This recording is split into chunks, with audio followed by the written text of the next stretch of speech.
So this guy grabs me by the face. He's banged my girlfriend already. Now he's gonna my girlfriend's sister in his parents' basement. I'm sitting there drinking and like, I can't let this happen. I'm like, I'll be the biggest bitch alive. So I down half of the bottle, and at this point, like Popeye's spinach.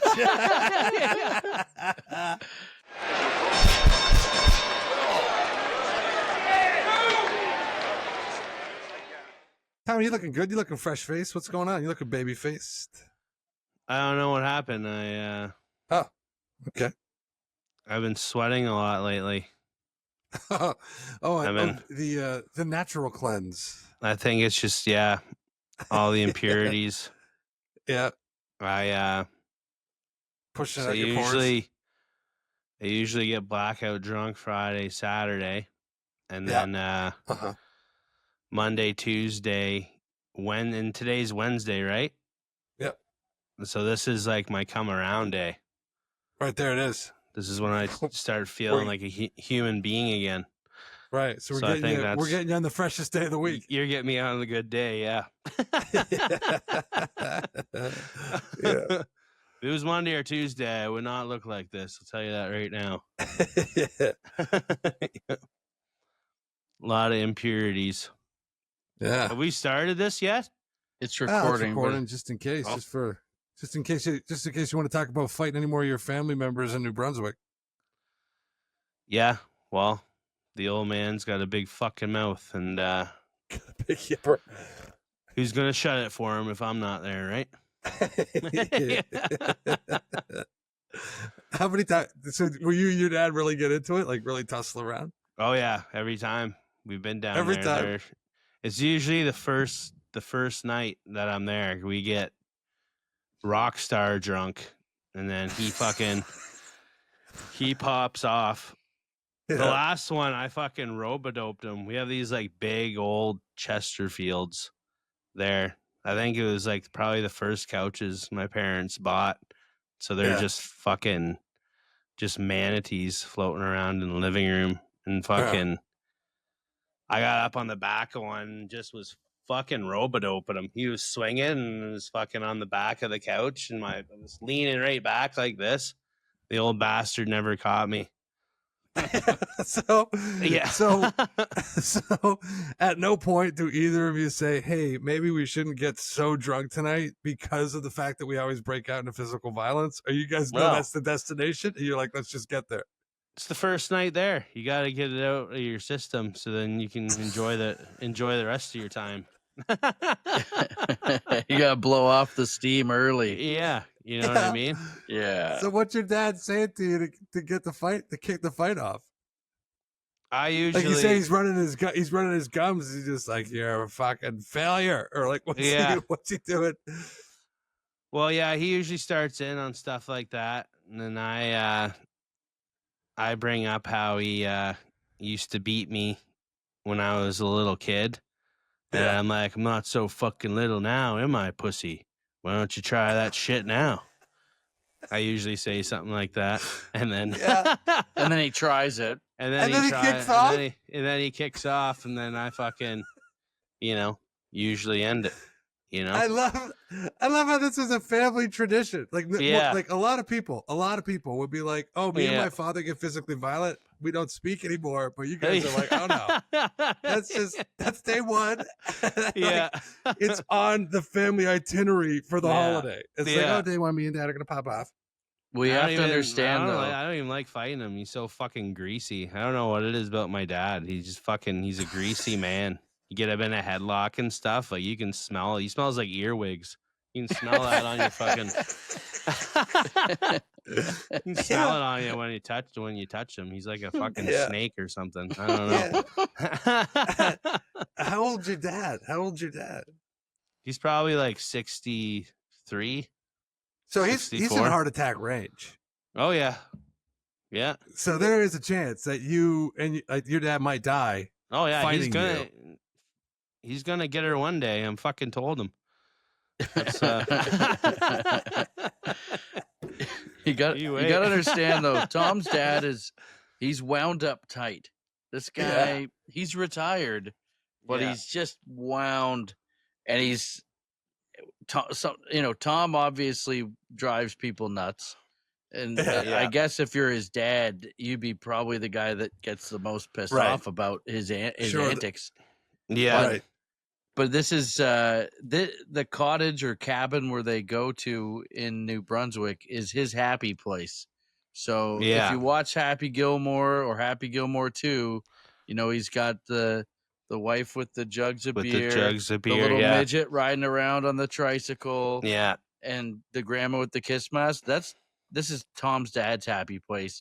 And I'm fucking Shooter McGavin. I come in and just fucking I come in with the black shirt on and I just fuck it all up for him. But he goes to his paradise and then Tom shows up and that fucks up the paradise for sure. Like that's where he goes to get away from Tom, and then somehow. But then Tom comes. But like obviously you guys see each other, so you obviously love each other. It's not like there's some awful relationship. No, I'm over at my parents' house probably about 3 nights a week because I live by myself now in an apartment. That's why he's pissed off. He goes on vacation to get away from you, and then you show up. Yeah, and then I show up. And he's gonna be there on the Monday and Tuesday, so I'm leaving Sunday, so I'm gonna catch him Monday and Tuesday. Yeah. And my mom's down there too, so it's gonna be a fucking battle royale. And she hates it there. Oh yeah, she fucking hates it there. So that's gonna just add to the stress. So everyone's gonna be pretty high strung. Oh, I can't wait to hear about this. I'm getting my dad drunk first night. We're gonna fucking. So the next morning, do you guys talk about it, or it's just like, all right? We kind of have a rule in our household. We don't talk about your feelings or anything that's happened. All that's done on a drunk night is forgiven the next day. It's forgiven and forgotten. We don't go back. We just move forward. We just move forward. Yeah. She wants to sit around and bellyache about stuff you did when you're drunk. That's all part of drinking. Yeah. Yeah. Crack another couple cold ones and forget it all happened. This is a great story. I'll tell you guys. I'll tell you guys this one. I almost did give my dad a fucking heart attack this time. So this was we had just moved in. My parents bought a house in Baden, Ontario. You've been to it. Pretty nice house. It's a nice house, but, yeah. You go upstairs and it's all like white carpet and shit. So anyways, I heard my dad. I was sleeping in my room. And I heard my dad get up in the middle of the night. I went out and he was gone. I could hear him downstairs. He's getting like a snack or something, And I go and I jump in behind the couch because the couch is kind of pulled out from the wall. So I go, I'm probably like 19 or 20. I fucking jump in behind the couch and like kneel down and I just wait for him to walk up the fucking stairs, So he's walking up the stairs. I hear him. And I hear his footsteps coming up to the couch and I just jump out like, ah! And he had like a full pop and some chips and he just went like this. And fucking threw it all over the white rug. And I was like, oh, fuck. I knew he was going to be mad. He fucking chased me around the whole house, man. He whipped like one of my mom's vases at me. Fucking shattered against the wall. My mom wakes up. She's fucking bawling. Like her rug's all fucked and her vase is smashed. Like it's just like I just went to. Now you're both in trouble. Yeah. It's like you guys were home invaded, but meanwhile, it's just you coming home to visit your family. I'm telling you, the greatest reality show ever would be Tom moving back to his parents' house. Yeah. Because it's like Tom Green with alcohol and violence, like Tom Green rated R. Oh yeah. Oh, another time too. This is pretty fucking. I don't know if you guys know this. If you take a paper towel roll, right, and you rip it up into small little pieces. Try this, and you wet it and scrunch it up. It looks like shit. like an actual like turd.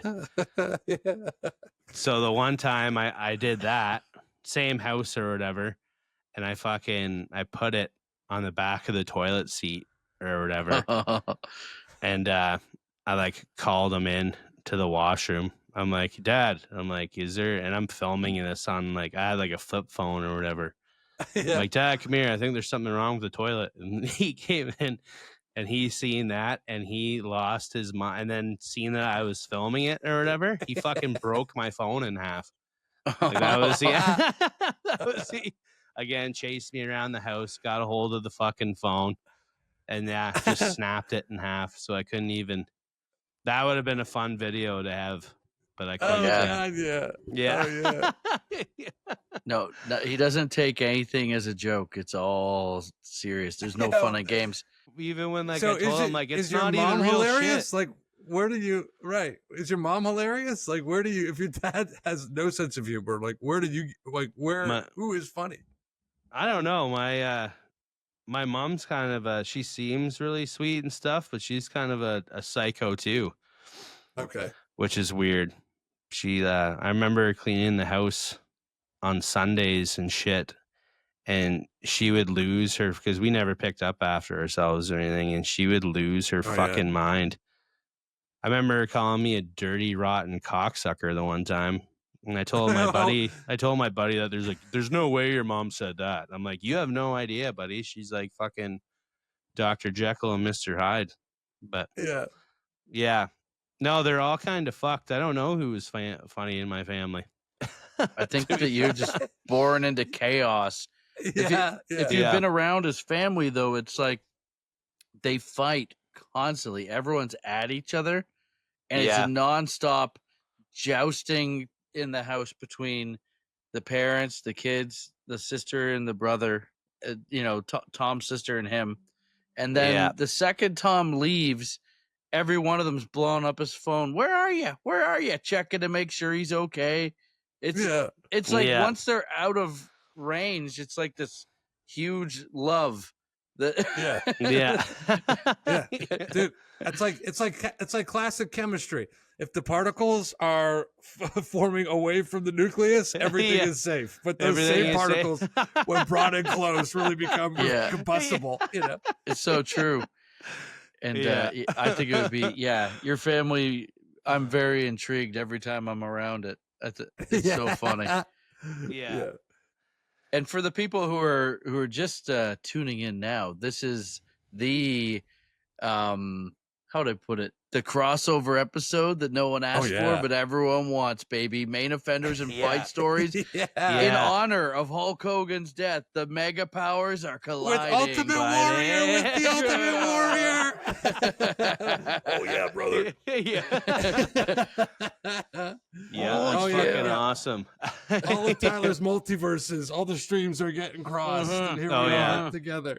Tyler's got a fucking rager right now for sure, don't you, buddy? Total plutonic reversal, baby. The streams have been crossed. Mm-hmm. That's right, buddy. Yeah. I just I'm busting out the Grey Goose tonight for this episode. Fuck, eh? You're go to one baby. Go to one Nelly concert, and I'm popping bottles. Yeah. How was that? Did he sing EI? Oh, hell yeah, he did. So I went to a Nelly concert in Muskoka at the Key to Bala, which is this awesome gem of a concert hall. It's an old, I don't know how old it is. It's got to be almost 100 years old.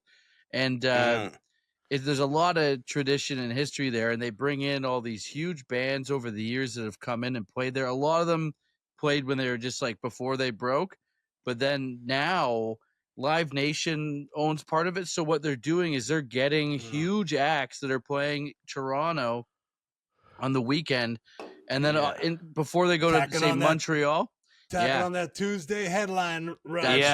That's right. They bring them up to a cottage. Yeah, you're going to Bala. Where the fuck is Bala? And that's it, man. They've had these huge concerts. I've gone to a few big ones the last 2 years. So I went to Smashing Pumpkins. Tommy went to Bush with me. Bush was sick. That was a really good concert. And then Nelly was playing there. I'm like, I'm going to fucking Nelly. This is going to be legit. So how far is that from your house? 35 minutes. It's not too bad. It's you know, it's a bit of a, you don't want to drink and drive. I was just about to say it's a tough one to drive home drunk, but but you know what? There's not a lot of roads in and out of Bala, and there's cops everywhere. So and lots of wildlife. We got a bus, a party bus there and back, which is pretty sweet. Bush was awesome, actually. If you want to see a bunch of 45-year-old women leave snail trails all around a fucking bar, it's all right. But Bush was something. So, but buddy, let me tell you, last night I don't want to see it, Tommy. I want to smell it. Smell it? It's goopy. Just sniff along the trail. She sure gets goopy. I think she went this way. Yeah. Last night, every housewife in Muskoka was out. Like it was like, Nelly was the first brother that ever came to town. Yeah, and this is how they act.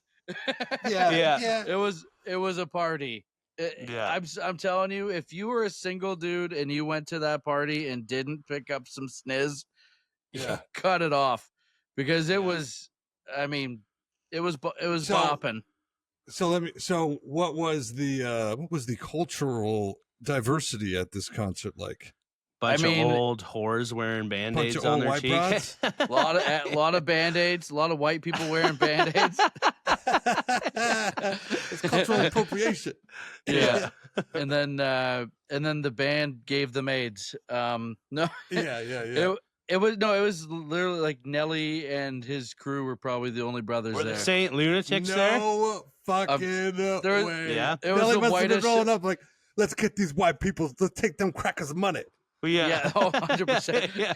Yeah. He performed for like 1 hour on the nose. Out. Yeah. But that hour was on fire. He absolutely smashed it. That's all I needed. Dude. He played all the hits, and he had more hits than I even remembered. And I was like, oh, I know all these songs. This is rock, and the energy was through the roof. His DJ was playing songs before, and he knows exactly what he's doing, playing all the right songs. Yeah. And it's like all you gotta do is play the first 15 seconds of all these songs. All these chicks are like, we know it. We're still it. Exactly. Yeah. those are my favorite nights at the bar to go dancing. Is when I'm playing those songs. Just play 15 seconds of every song that they all know, and we know this one. We're dumb. And then you just hang in the weeds if you're a single dude or if you're a dirty dog. And so this, I'm rolling up. I see this local lesbian that we know, and she's rocking up, and she's got the tank top and acting hard. She's I see this chick around. No need to guess where she's got that Band-Aid. Yeah. 12-year-old boy haircut. But I know this person, and she is always she never cracks a smile, is always so serious. The last time I saw her was at the other, like a local bar in my town, and it was later in the evening, and we're a bunch of people standing outside on the patio, and there's these two younger chicks there. And she just pulls up in her truck. She gets out and she whistles at him like, I can't whistle, but yeah, one of those. And the two girls like dogs that just got caught, in the trash. Yeah. And they're like, and then they just immediately left. It's like, let's go. I'm like, oh my God, this person is something else, right? Yeah, 30 burpees right now. Let's go. Yeah. So this person, their aura bothers me a lot. So serious and just you're such a loser. And so I text. I'm like, I text my wife. Plus, I'm like, she's a lesbian, so you can take her. Oh yeah, for sure. one punch. Oh yeah. But then we get into the concert, and sure enough, out of all the people, there's a 700 people concert. It's definitely sold out. She comes. This person's standing right beside me. She's standing there with her girlfriend, and she's like acting all hard, and just got the shoulders up, and the concert's going on. It's pretty early in the concert, and a fight breaks out kind of beside us. And there's this dude who's just gassed, he's wasted, and he's trying to get at someone. There's these steps, and I'm standing on the steps, and so are the lesbians, and then there's these guys beside, and this guy's trying to get at this other dude, and people are in the middle breaking it up, and like they're trying to swing at each other, and this guy is like coming a little too close to the lesbian couple. And so, Tank Abbott's got her shoulders up. Oh, yeah, and bulldog, she's like trying to bulldog. And the drunk guy fucking made me laugh so hard. He just looks at her and goes, boom, and just smacks her full drink out of her hand. Oh. And I'm fucking laughing. And I just see like the whole like full drink just on the floor. And if you've ever been to this bar, like they're expensive drinks. It's not cheap. Yeah. Like, it's like going to any concert. About $20. And she does. It doesn't matter if it's $2. You smack the drink out of my hand. So the tough guy Tony does nothing about it, right? And I was just like, oh yeah, not so fucking tough now, right?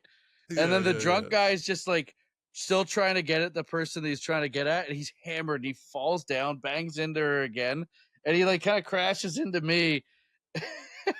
And I help him up because he spilled that drink. Yeah. I'm like, here you go, buddy. I throw him back out into the sea of people, and the bouncers come in and take him out. But it was like maybe 2 songs in, and there's fights popping off. I'm like, okay, this is good. Yeah. Oh, and man. Amongst white people. Yeah, it was all white people. Yeah.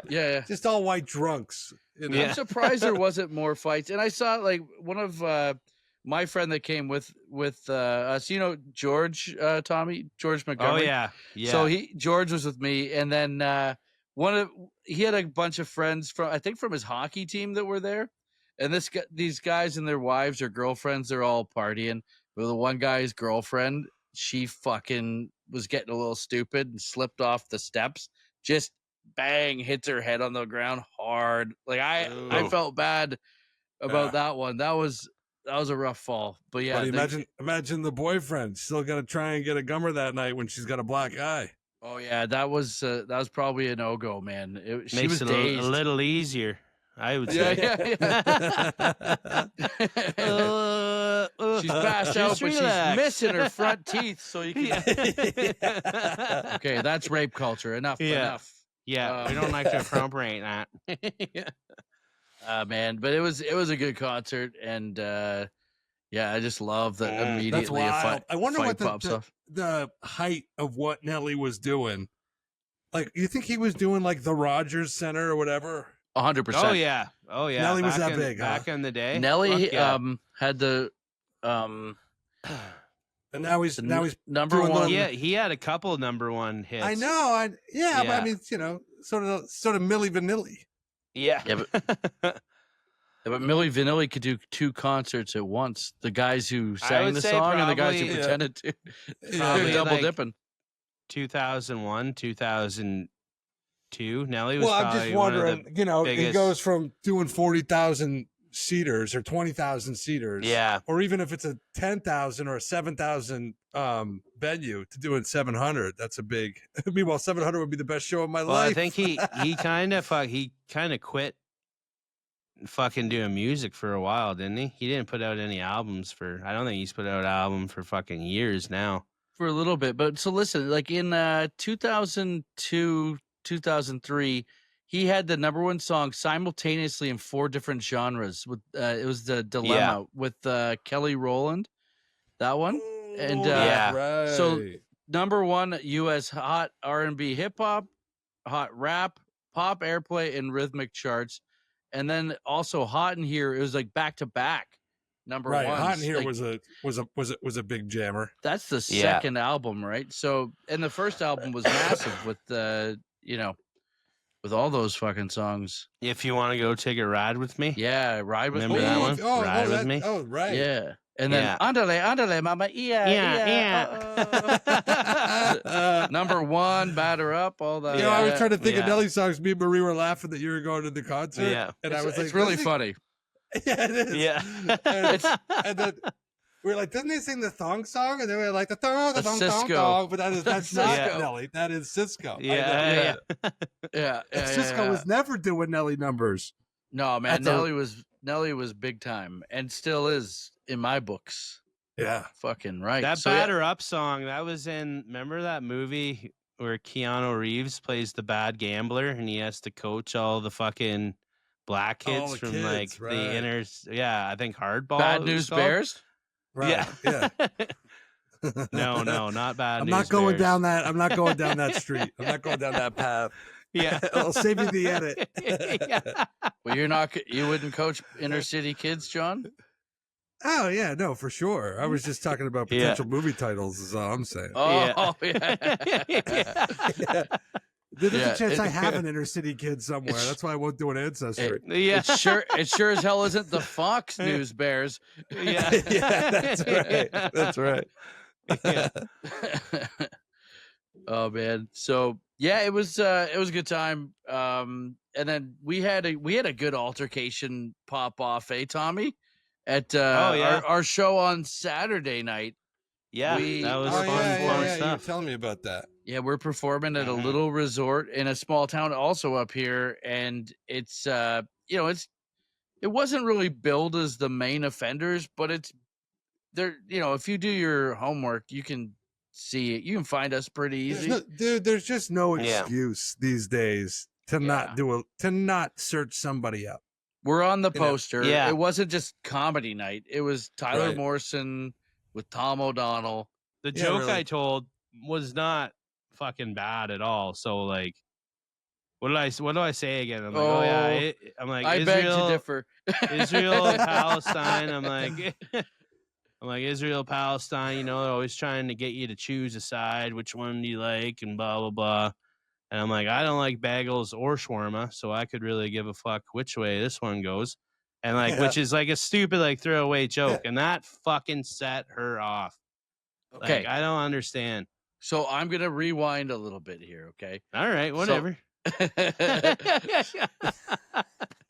comes the coach. Yeah. Yes.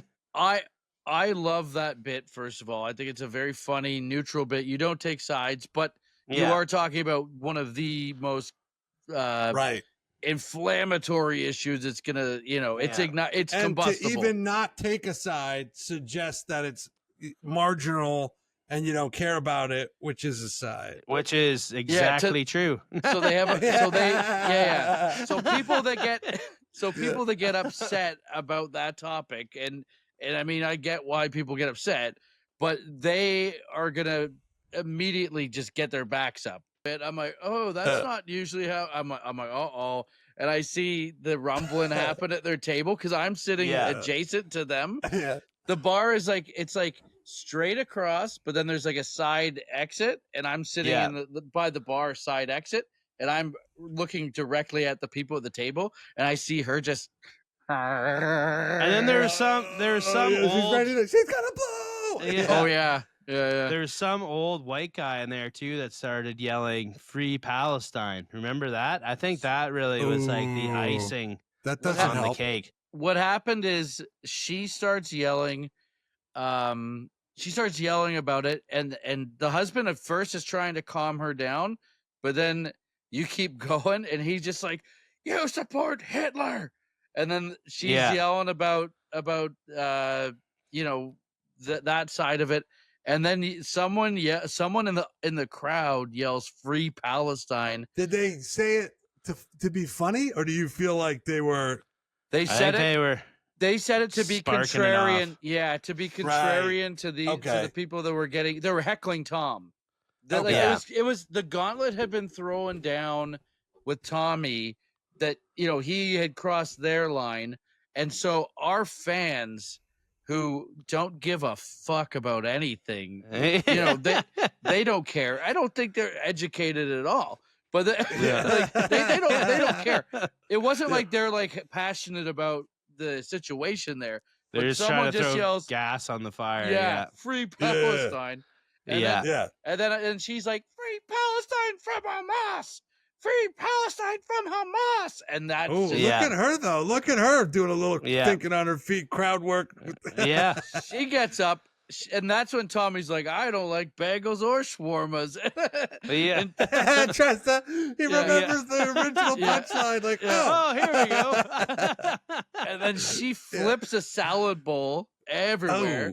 And she's trying to rush the stage. She's coming at Tommy. I'm like, oh, this is gonna get bad. And the kid who's working the bar, God bless him, he's a big kid. He stands in the middle, and so she's not getting by him. He's not getting hands on. He's just in the way. Right. In the way. I think she's just kind of puffing up the chest, trying to be dramatic. And then his dad was there because it's his mom is the resort manager, and it's her first event. She's brand new manager there, and this is her first event. Grand opening, grand closing, baby. Shit's going wild, and the crowd is chanting "Fuck the IDF." And we're going, what the fuck is going on? Like, this is just we did not try and incite a riot here. And so she's getting removed, and she's yelling, you know, this is hate speech. This is hate speech. And it's just getting it's getting so heated. And then they end up leaving, and the husband's like carrying her purse out the door.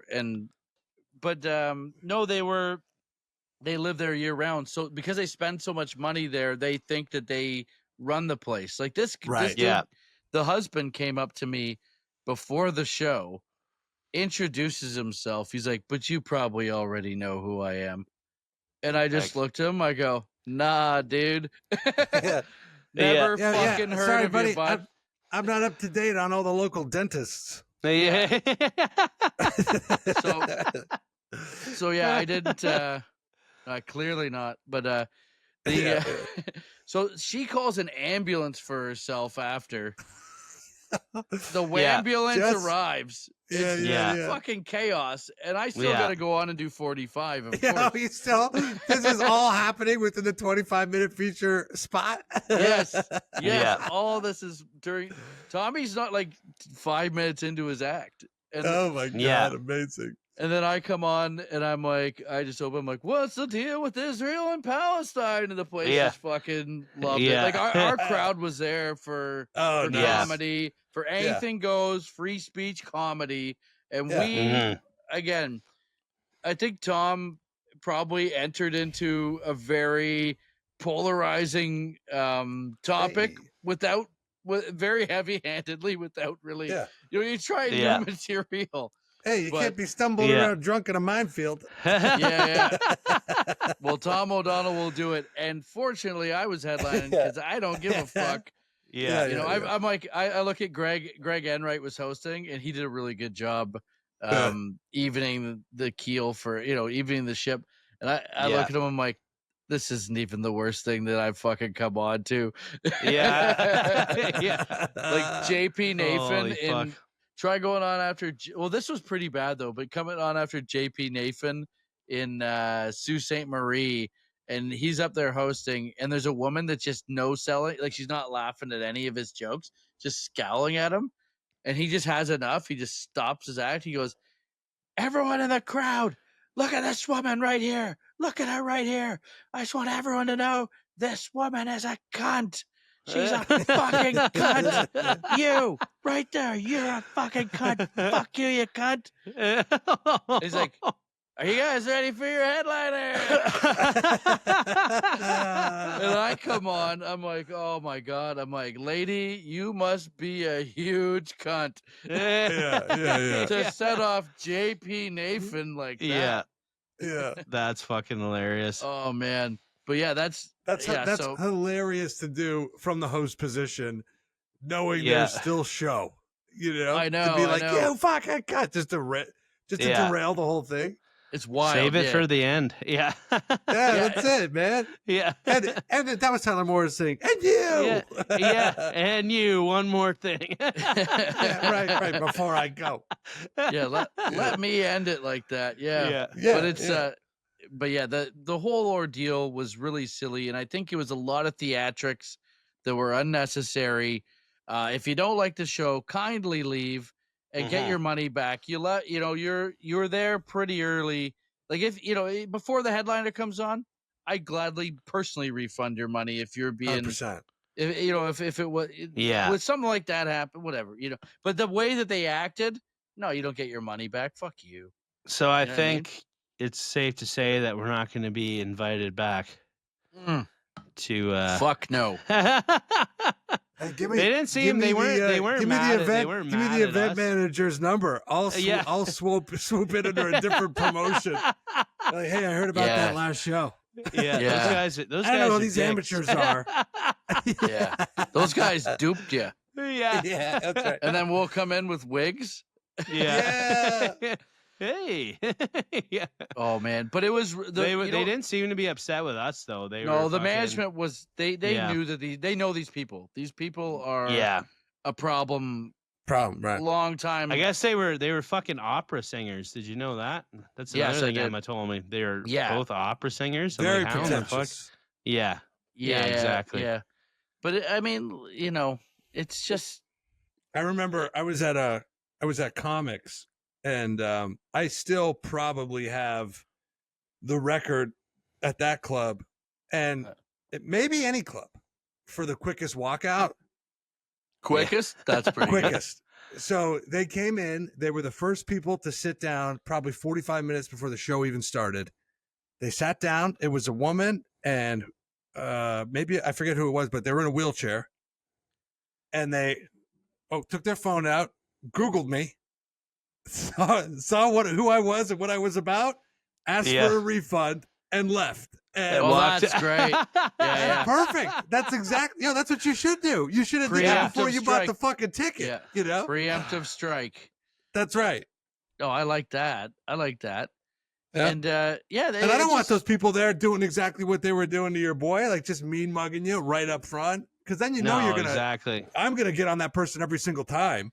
I hate the scowl. Yeah. If you don't like it, just get up and leave. And I get it. If it's not for you and you're walking out, I'm probably not going to make a big deal out of it. But it's the scowling and bringing down the energy, like the putting out negative. If vibes. I would have read, I should have fucking. This has to be said. I did have a couple drinks, and if I didn't, I probably would have read that room and been like, "Yeah, I'm probably not going to do this one tonight," because I was having a good show up until that fucking happened. You know what I mean? Yeah, you were freestyling a bit. And if I knew, wasn't your chick's parents there or something? Yeah. Oh my God, Tom's girlfriend's parents are in the room. Was first, this whole thing pops off. The first show, and then we're talking to him the next day or whatever when we're driving home, and like, yeah, that was pretty interesting. He's like, yeah, well, we're probably not going to come to another one, but we were just, curious. Like, oh, fucking that's great. So funny. Yeah. And then there's I love how your chick's dad was like, don't think we'll check out another one. Yeah. We were just curious to see, is all. Yeah. Yeah, you could have just been like, hey, that was interesting. You could have cut it right there. Yeah. So we'll put that part on the Patreon. So if you're listening, we show the video on the Patreon for the bonus, because I don't know what's coming back our way still. Oh yeah. They're related to a lawyer. Yeah. Oh well. Yeah. Well, I remember when I did my my Access TV taping, and Julia was so excited for me. She was like telling her parents, like, "Oh my God, John's going to be on, channel 771 or whatever it was," and like, you have to watch. And like, her parents are big Catholics, and I of course made a joke about lesbians going down on each other, and like Catholic priests kicking in the door and being like, let him finish. And the next day they were like, yeah, we're not really. Her mother was like, we weren't really into that style of comedy. And just had to let me know. Yeah. That's how you know it's good. Yeah, pretty much, right? It's not good comedy if someone's not rattled by something. I think. It's the 70-30 rule. Yeah, exactly. As long as you got that 70, but sometimes you only got 30, and that's a rough night. We had that 70, but there was only 30 people. So it was the serial killer bit that did it, wasn't it? Yeah. Oh, 100%. You didn't even do the bit till they didn't even hear the bit that works all the time. You know? Yeah. But they wouldn't have liked that bit either. They wouldn't have liked anything. No. It was purely theatrical for them. Yeah. Right. I'm just gonna grab a drink here. When I come back, though, you guys keep talking, obviously, but when I come back, then we'll get into some Tommy fight stories because I think we got enough that we can kind of cut 2 different episodes out of this. But some are the same.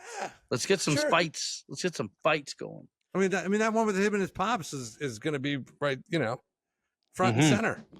Fuck yeah. Double dipping. Tyler, what is he getting? I'm going to guess it's a Miller Lite. Oh, you're really rattling around in there.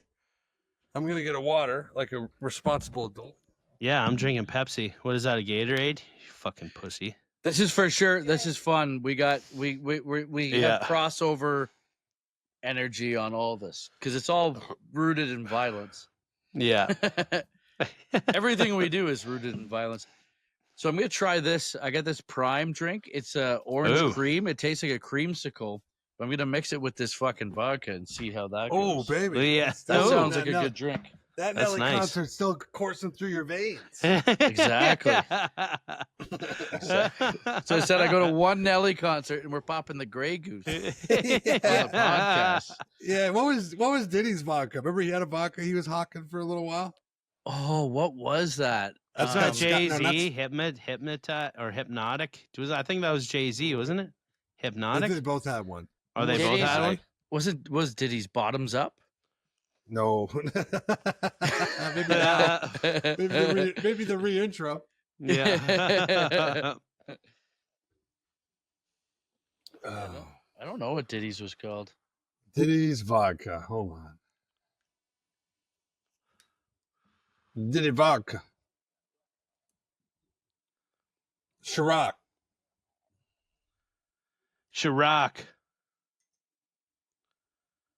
Or Ciroc Uranus. He was just always pumping that. I don't know. He owns some Ciroc. That's it. That's that. He'll Ciroc out with your cock out. Yeah. Oh, baby. Boys. Oh, yeah. Get it in there. You have to drink a little bit out of there first, eh? Well, Is this amateur hour? Buddy, I don't like anything other than beer, but I'm just celebrating. You got to mix it up a little bit. Shake it. Don't worry about me. Tell you what I do. So, Tommy, we've told a couple of your scraps on main offenders, but I mean, you have a lot. Like you're a highly punchable individual. There's been a couple.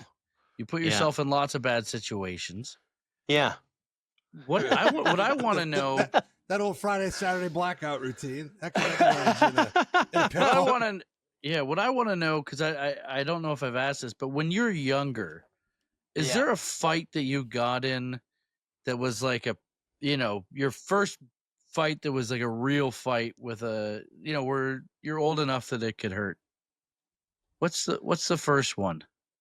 16, 17, 18. Yeah, like when you're in high school or something, not kid stuff.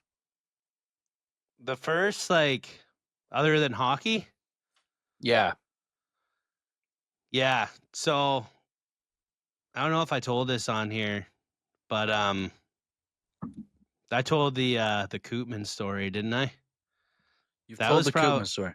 I was probably about like 16. Should I tell that one? Tell that one. Yeah, 100%. Yeah, I haven't heard it. So yeah. So fucking Koopman. Yeah.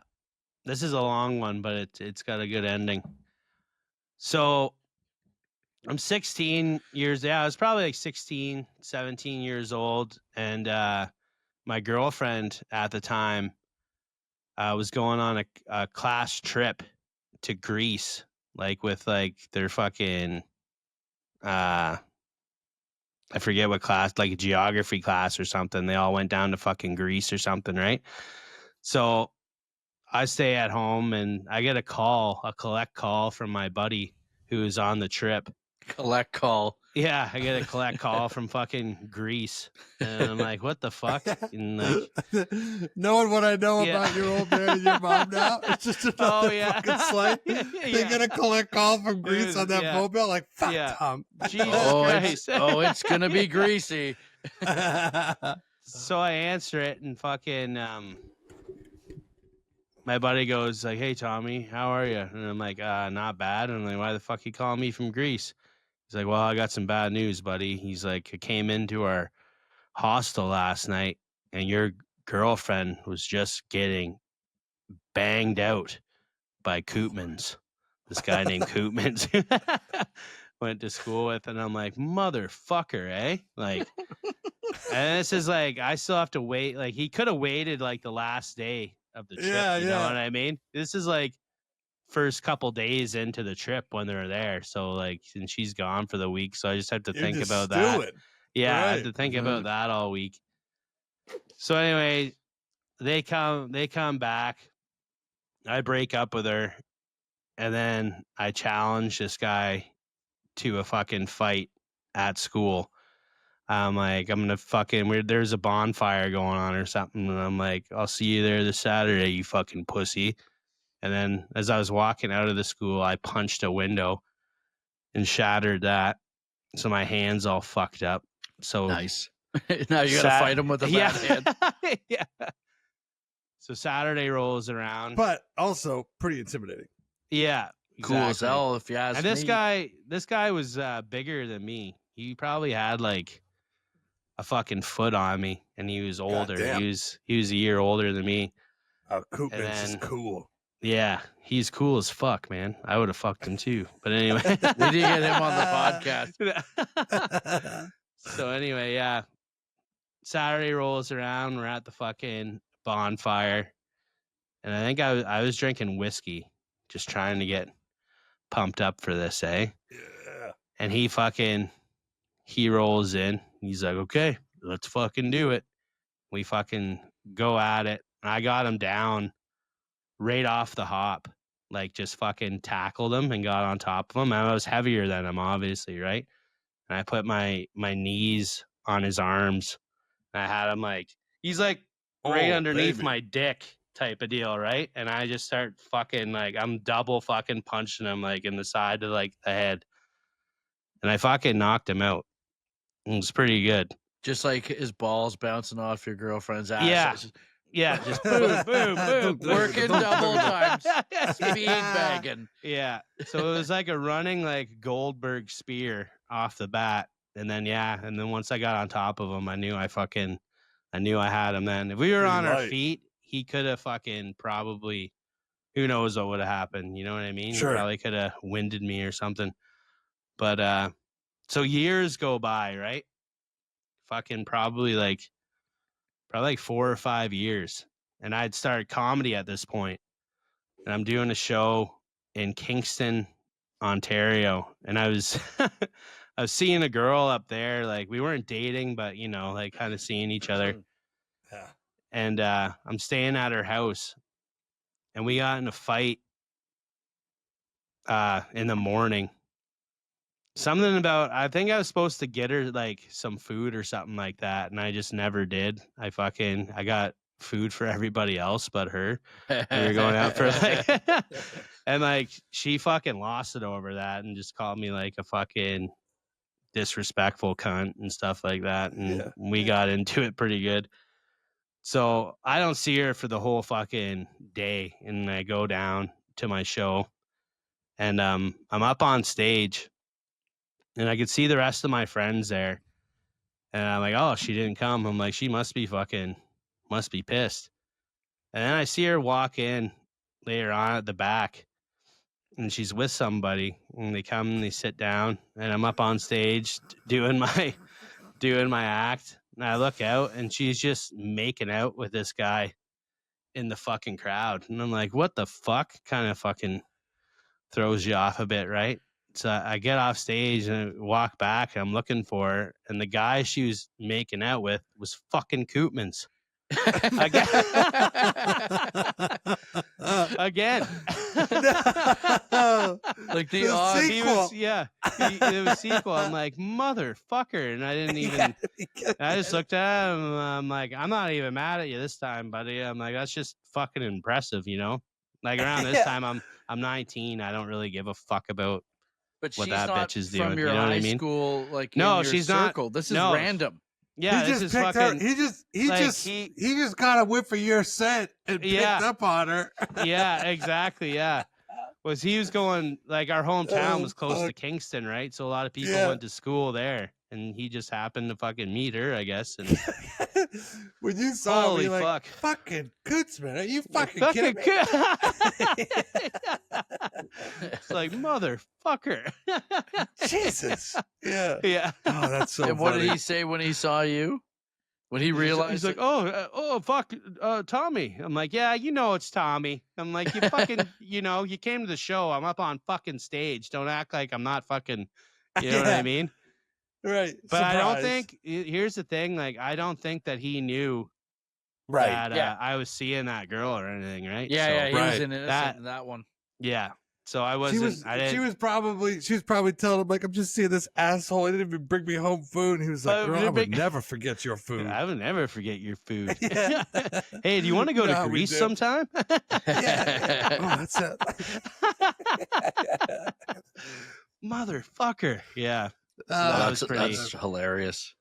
That's a great. So I think that was probably my first, like, outside of hockey, one of my first big fights that I had. And I came away with a win on that one. With the dub. Sometimes when you win, you actually lose. Yeah, exactly. Yeah. You might have beat Cootsman, but you might have beat up Cootsman, but it's still 2-1 by my scoreboard.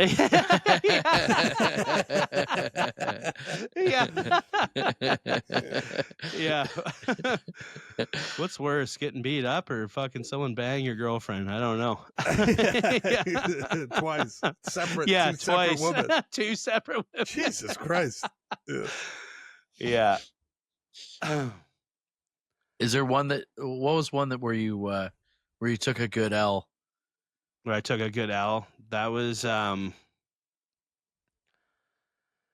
probably about 5 or 6 years ago down here. I took a good L. Oh, how old are you now? It was I'm 37. So it's probably man. No, this is probably long. Yeah, this is probably fucking longer than that actually. Let's say about 8 or 9 years ago. Okay. I would say. I was probably, I don't know. I think I was probably like 28 or 29, but I was out at a bar. Bouncing back pretty good. Yeah. I was out at a bar in Cambridge, Ontario. Cambridge is a fucking shithole if you've ever been there before. But I was there with Dave McGinnis. And Dave just has an aura around him of like fucking you guys met Dave before. Yeah, he was on Fight Stories Live and we couldn't air it. It was a disaster. Yeah, exactly. It's pretty easy to get into fights when Dave's around. Yeah. So we're out at a bar and we're both fucking buckled. And I'm just kind of sitting at the bar drinking. I'm not really talking to anybody. But Dave is just running a circle around this bar, hitting on every fucking chick in there. And it's a bunch of chicks there with their boyfriends and shit, right? Yeah. So he's doing what Dave does. Yeah. And he's probably grossly drunk. This is the same thing that happened when we did Fight Stories Live. It's the exact same situation. He'll go around and hit on every piece of ass in the bar, like, and he gets shut down. Doesn't like go right up to like their fucking sister or something and start hitting on them. Right? He plays the number game pretty well. Oh yeah, but yeah. So play anyway, the numbers. So I'm sitting there, and this guy comes up to me, pretty big guy, and he's like, "Hey, buddy, is that your friend?" And I'm like, "Yeah." He's like, "Well, you better tell him to get the fuck out of here." And I was like, "Well, you're a pretty big boy. Why don't you go fucking tell him yourself?" And that was it right there. Like, I told him to fuck off. And we started chirping back and forth. We go outside, and it's just like a hockey fight. Like, we're both drunk. We grab onto each other, like just kind of bury our heads, and we're fucking swinging. But he catches me on top of the head and knocks me back, and I trip over the curb. I rip my pants, like from from like the crotch fucking down, like just so they're gone. My phone, my hat goes flying. Dave, nowhere to be fucking seen. You know what I mean? Does it? Yeah, Still of course. All the guys are outside. I might try to fuck one of their chicks now. Is there a wounded bird? Yeah. Dave's definitely the guy that sticks back from the war just to bang everyone's wife. You know what I mean? War on the home front. Yeah. So I'm fucking laid out. My phone, my fucking hat. I had a brand new fucking Jay's hat too that I just got that I really liked. So my phone, funny. These guys, his friends, steal my hat, my phone. I got ripped pants. And then Dave and my other buddy come out. Then they're like, "What the fuck happened?" I'm like, "Where the fuck were you guys?" I'm like, "I just got you fucking yeah. I just got beat up and fucking robbed." Yeah, that was probably my worst loss that I ever had. I didn't really get beat up. He just caught like I didn't have any marks on my face or anything. It was just like when my head was buried, he hit me on top of the head, and I just kind of fucking. That's still a loss, I would say. He caught me pretty good. Yeah, but some guys on the top of the dome. And the scavengers came in and took all your stuff. That's the real loss. Yeah, that's a loss, right? The loss of property. Also, I would have 100% did the same thing. Yeah. Oh, you're a fucking rat, eh, Johnny? That's a jackal move. Oh, here's the rat move. Oh, I would have done that. If my friend's fighting you and your shit goes and you go down, I'm taking your shit. I'm taking all your stuff. Oh, I don't think like that. Oh yeah. So that was pretty bad. Yeah. I mean, I might not even wear the hat. I might just wipe my ass with it in front of you because I'm creative. Yeah. And then fucking flip it on the ground. Yeah. So this was because you mentioned Dave going back in, Tyler, when you said the war on the home front. So I was doing this show in Connecticut. Yeah. And there was just a pig of a woman hanging around the bar at the end of the show. And she's fucking flirting. We go outside. She's got a minivan. So I'm like, all right, I'm going to catch a quick one in the minivan. Right?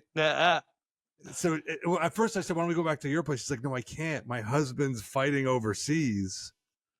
Oh. And like all the neighbors, like they know what's going on. Like I can't like have someone coming in and out of the house right now. So I was like, all right, quick. John Moses is a Sancho. Sancho. Yeah. You're Sancho. Yeah. You know what they also call him? A Jody. A Jody is a guy. Yeah, Jody. Yeah. Prince of the fucking Jodio. Yeah. So cops come knock on the window, right? And they're like, buddy, get the fuck out of here. Like just go, beat it. But I'm too horned up for this. So is she. She's like, listen, let the cops leave. I know a place like under a bridge that we can do it. So I jump in.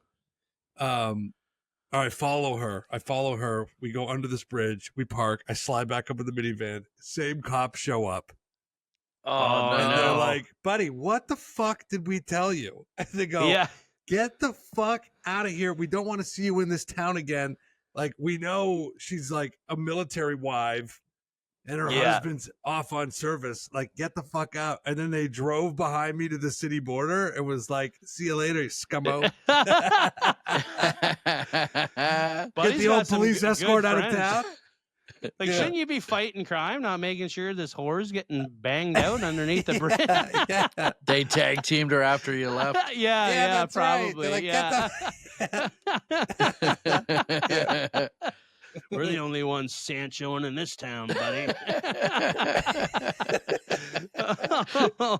The Dirty Sanchos. Yeah.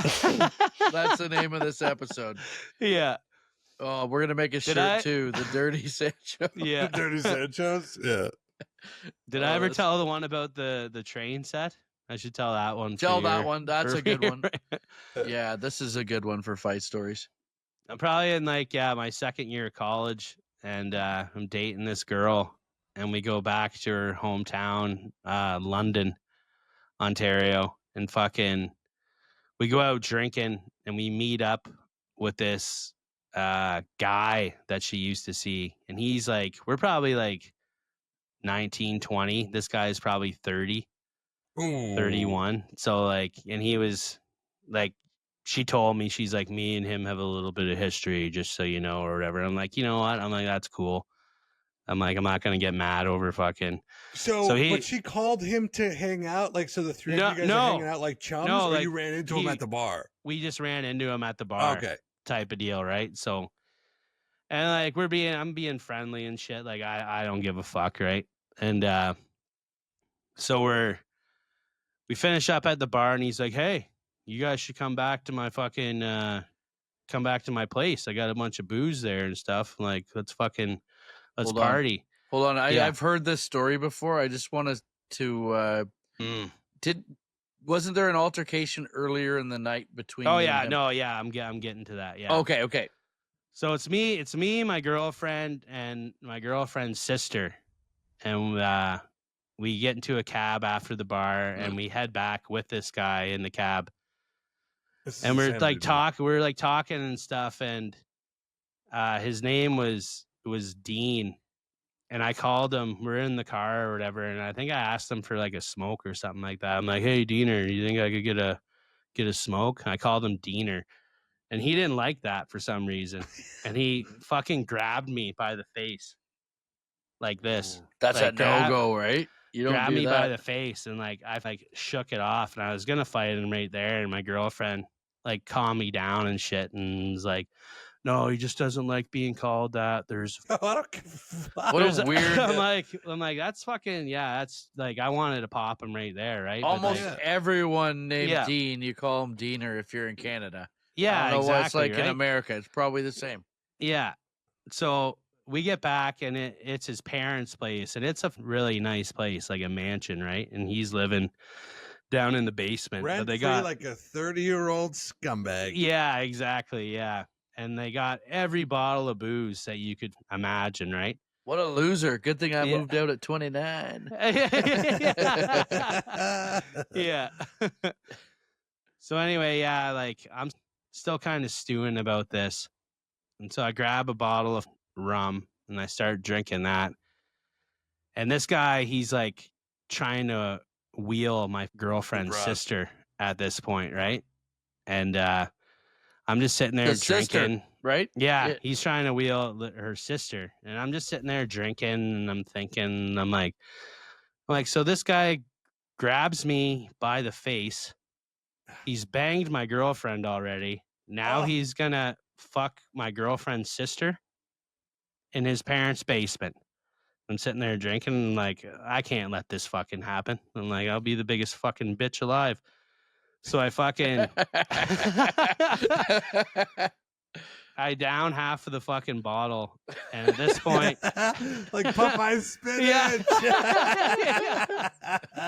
And at this point, her sister and him went into like a back room or whatever, right? And my girlfriend's trying to get me to stop, right? I'm like, no, fuck that. I walk into the room, I open up the door. I'm like, at least you're fucking 30 years old and you still live with your parents, you fucking loser. So he pops up off the bed. He had like a fucking rager too, like a fucking boner or whatever. He comes at me. I fucking one punch this fucking guy, just lay him right out, get him on the ground, and just start hammering him, right? And like the girl start up the lawnmower. Yeah. Just chainsaw an old Diener. Yeah. Just beat the fucking piss out of this guy. And then my girlfriend and her sister are just screaming and shit, and they push me out of the room. And I'm walking out like, oh, his dad had this great big like train set like a model train set in the basement.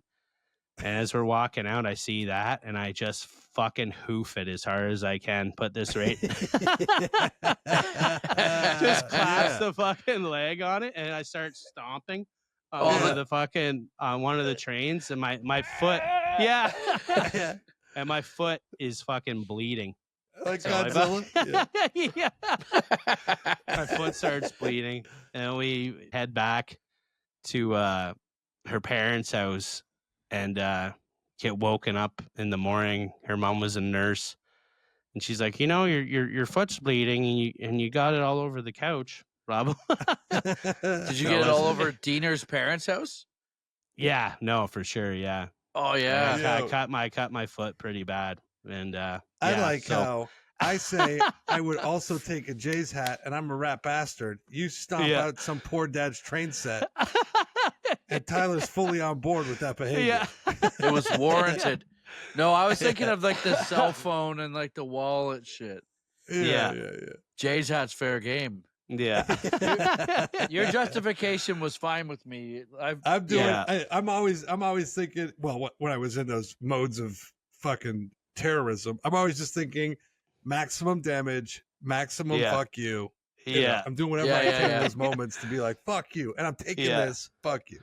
No, we got into a hockey fight. Well, wait a second. I just want to say, but Diener grabbed your fucking face. He grabbed my face and squeezed it. And when his girl said, no, he's just like that, I would have fucking choked her too. I would have been, you defending him, bitch, after you fucked her? It would have been carnage.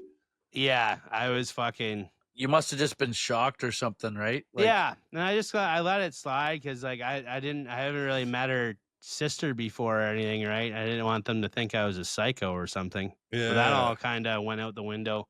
What's that? What's that liquor hit the tum tum? Just seeing that train go flying. Oh, yeah, that's right out of a movie. Yeah. That's straight out of a movie. That's the cutaway. That's the cutaway. The train goes in the air. Yeah, you think about like the dad and the hours that he put into like putting that thing together, and he's got his little conductor hat on. Yeah, and his wife just dry as a bone. Yeah.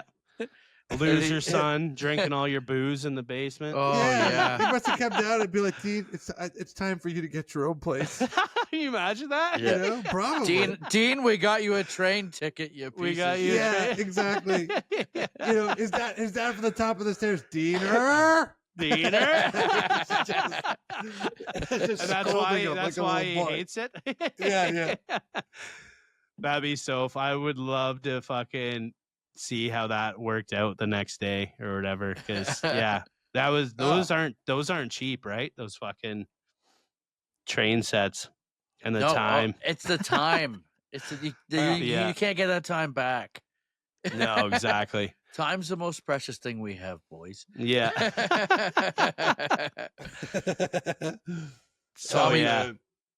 Tommy, when I met you, like pretty early on when we started hanging out, we were doing a show. I mean, I think this goes back to Kingston Comedy Festival. We won't tell the story about the festival itself because we've told that a few times. It's not a fight story.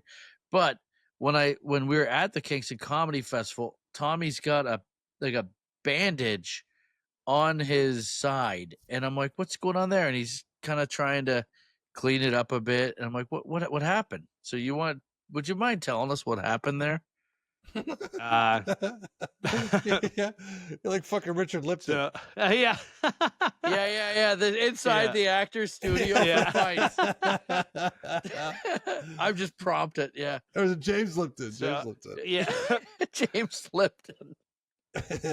So I was dating this girl. That's a great reference, by the way. Yeah. I see a common fucking thing here. It always starts off with me dating a chick. Just gotta stay away from these fucking devil women. That's what it is. No, but yeah, I was seeing this girl and she lived in Etobicoke. I was down seeing her, and she took me out to this sketchy bar. She was half black, half white. And Nice. I believe it was, she's half Jamaican. And she took me out to this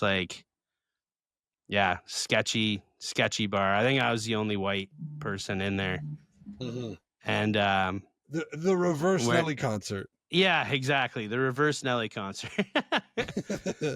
So we're in there and we're drinking and stuff. I'm drinking the red Stripe and the little stubby bottles or whatever. I'm like, this isn't too bad and stuff. This ain't half bad.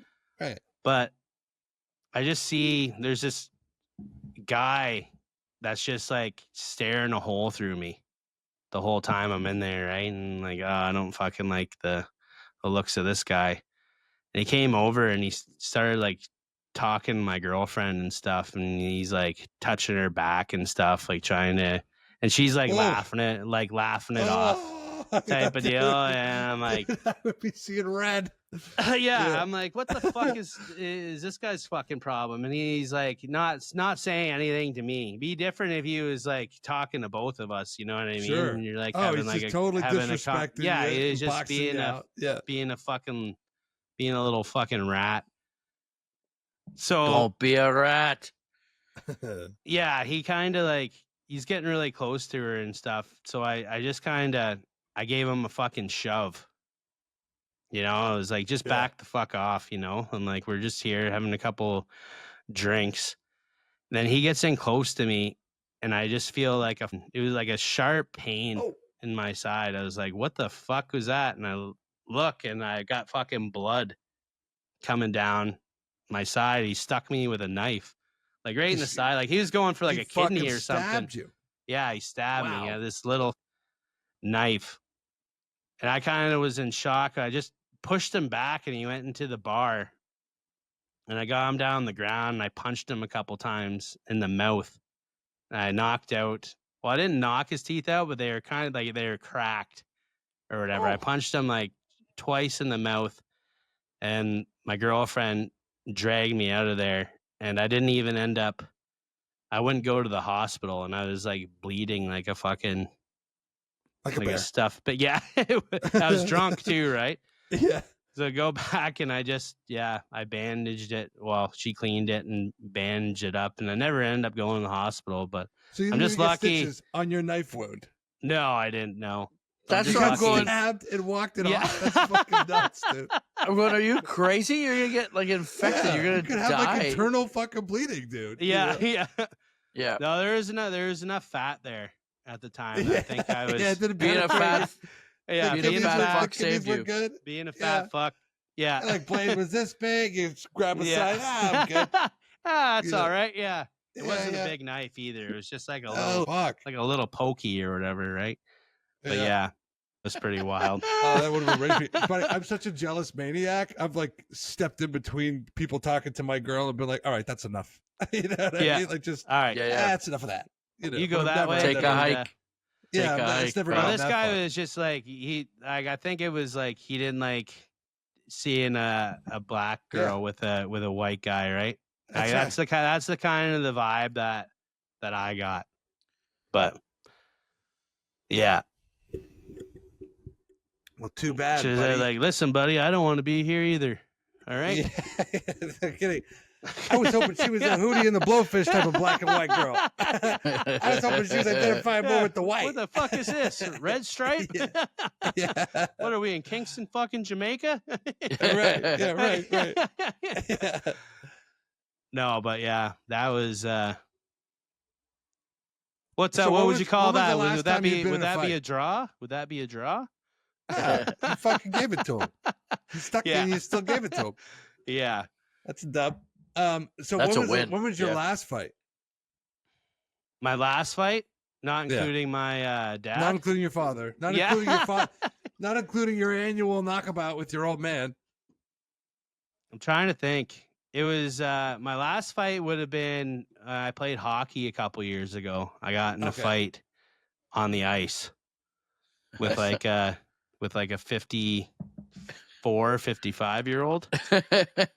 I believe he was a plumber, and they always are. You know, he just can't be running his fucking mouth out there. So I shut it for him. But that one was funny because his wife was up in the stands cheering him on, like, "Let's fucking go, Terry! Kick his ass!" And then you're pumping it, looking over at the way. Is this what you want? Yeah.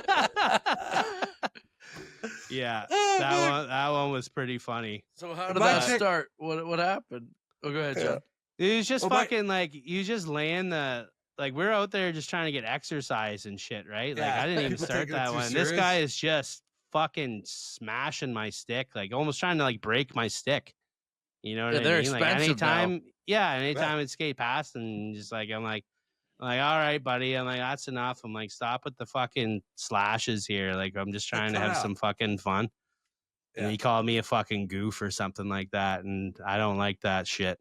So yeah, we dropped the fucking. Nobody calls me a goof, but my old man. Hey, my old man. Don't be tapping my twig, buddy. Buddy, so getting pumped in front of your girl is a maximum embarrassing. My girl was like, "You better not ever lose a fight in front of me, or we're done." Yeah. Oh, she said that to you? Yeah. You know, it's fucking, I'm always running my mouth talking about what I'm gonna do. Yeah. Until if he would have said shit like that to me, that would have been the end of the fucking night for him. I don't know. So playing over scenarios in your head. Yeah. Oh yeah. I'm always telling her. I'm always calling all her exes fucking wieners, and if I ever fucking see him, I'm gonna smack them around. Yeah. And she just gets tired of me running my mouth, you know. Yeah. Oh, of course. Yeah. I try to stay out of it nowadays because charges and fucking. Dude, honestly, I think I'm done.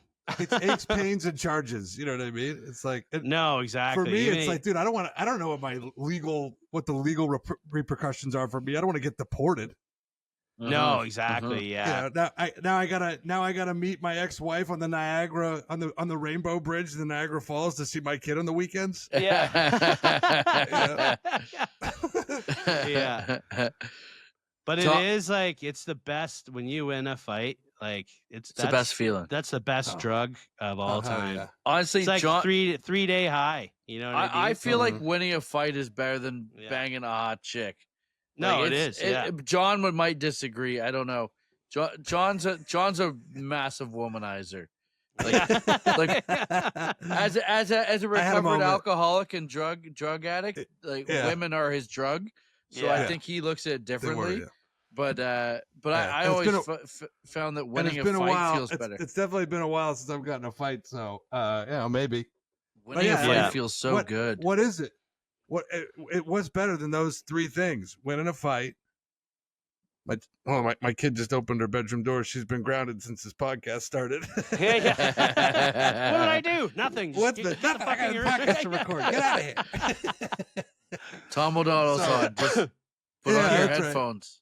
Right. Yeah. Earmuffs. What's better than that? Ripping a room, winning a fight, and banging a broad. And then imagine you do all three of those in the fucking night. Then you just become... Gordie Howe? Oh, what kind of hat trick? That's not a Gordie Howe hat trick. That's got to be like a... Yeah. What comic has done that where that's not hat trick? I've done it. You've done it. I got the hat trick. Yeah. Ripped Lee's the show, Palace. Got in a fight. Yeah. Yeah. Lee's Palace in 2006, 2007. Yeah. And I won't tell the whole fucking story. I've told it on here before, but I got in 2 fights in one night. 2 fights in one night. Yeah. And it was after a show. Killed the show. And of course, slaying. Yeah.